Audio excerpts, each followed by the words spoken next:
Salut tout le monde, c'est le bouclier d'argent pour ma deuxième vidéo. J'espère que ma première vidéo vous a plu. Aujourd'hui, on va se retourner sur une autre pièce que je ne vous avais pas présentée lors de la vidéo précédente. Je vous avais présenté le 250 francs Belgique, je vous avais présenté le 100 francs, mais également le 50 francs. Ici, une toute autre pièce qui est très connue en Belgique, c'est la Léopold II. Alors la Léopold II, on va prendre celle-ci, c'est cette pièce. Voilà, Léopold II, c'est cette pièce. Donc, on voit forcément l'effigie de Léopold II. Et on voit de l'autre côté le 5 francs. Donc, celle-ci, cette pièce est bien évidemment bien abîmée. On voit ici sur le rebord que cette pièce a bien morflé. Donc, c'est une pièce qui est très importante uniquement en ce qui concerne l'investissement. Parce que ce sont des pièces quand même assez intéressantes. Elles font 25 grammes. Elles ont en tout et pour tout 90% d'argent pur dans chacune de ces pièces. Donc ce qui en fait quand même une pièce assez intéressante au niveau de l'investissement. Elle fait partie bien évidemment de la fameuse pièce latine. Donc voilà, qui regroupe une multitude de pièces différentes contenant le même pourcentage d'argent, le même poids, le même diamètre, etc. Donc voilà, l'union latine. Le buste du profil gauche de Léopold II entouré par la légende, les armoiries belges avec la valeur faciale de part et d'autre entourées de 2 branches d'olivier, de la devise et du millésime à l'exergue. Donc voilà. Alors moi, en ce qui concerne la pièce de Léopold II, grosso modo, j'ai l'intention de faire des vidéos beaucoup plus complètes qui va vraiment parler intégralement de chacune des pièces que j'ai en ma possession actuellement. Donc je vais parler vraiment principalement des personnages, de qui était Léopold Ier, qui était Léopold II, qui était Albert Ier, qui était Léopold III, etc., etc. Donc je ne vais vraiment pas m'attarder sur cette vidéo sur le personnage en lui-même, puisque clairement Léopold II n'est pas un personnage pour moi qui est important en Belgique, puisqu'il a réalisé quand même des choses assez négatives pour l'image de la Belgique.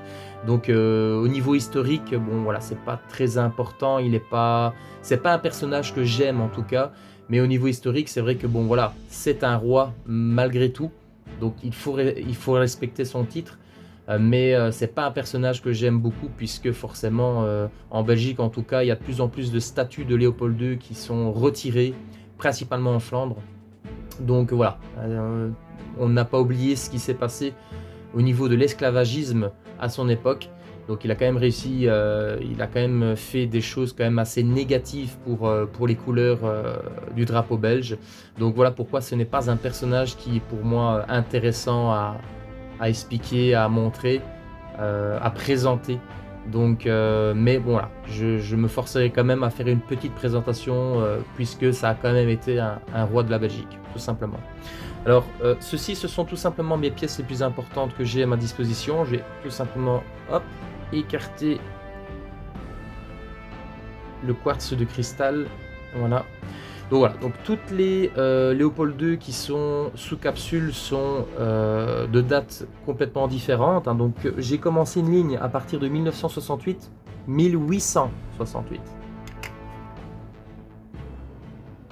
1869, ouais, il a bien voulu me la donner cette sous. 1870, la 1871 et la 1873. Donc voilà, donc ça c'est une petite collection de dates différentes que j'ai commencé à faire. Donc bon voilà, c'est pas évident non plus d'avoir toute la ligne. Il faut savoir que les dates d'émission de cette Léopold II a commencé en 1865 et s'est interrompu en 1878. Donc il y a quand même pratiquement, on va dire, 13 ans. Durant 13 années, les Léopold II ont été produites. Donc c'est quand même pas évident de réaliser une ligne complète avec des dates différentes, etc. Mais voilà, c'est quand même un petit objectif que je me suis fixé. Réaliser la ligne complète d'émission de toutes les Léopold II en Belgique. Donc bien évidemment il y a des dates que je n'aurai jamais, puisque les 2 premières années sont des dates phares. Donc voilà, mais voilà, tout ce que je vais pouvoir essayer d'obtenir, j'essaierai le plus possible d'agrandir cette petite ligne avec les dates, les millésimes différents.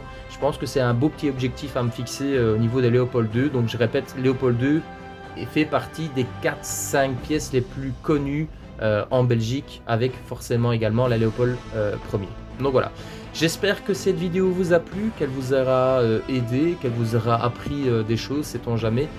Donc voilà, n'hésitez pas à me lâcher des petits commentaires et à vous abonner. Donc le fait de s'abonner, c'est intéressant et c'est important pour moi parce que ça va me permettre justement d'être beaucoup plus publié qu'au début. Donc forcément c'est le début, donc les débuts sont toujours compliqués, ardueux et difficiles. Donc voilà, j'espère que cette vidéo vous a plu. On se retrouve donc pour une prochaine vidéo. C'était le bouclier d'argent. Salut les gens.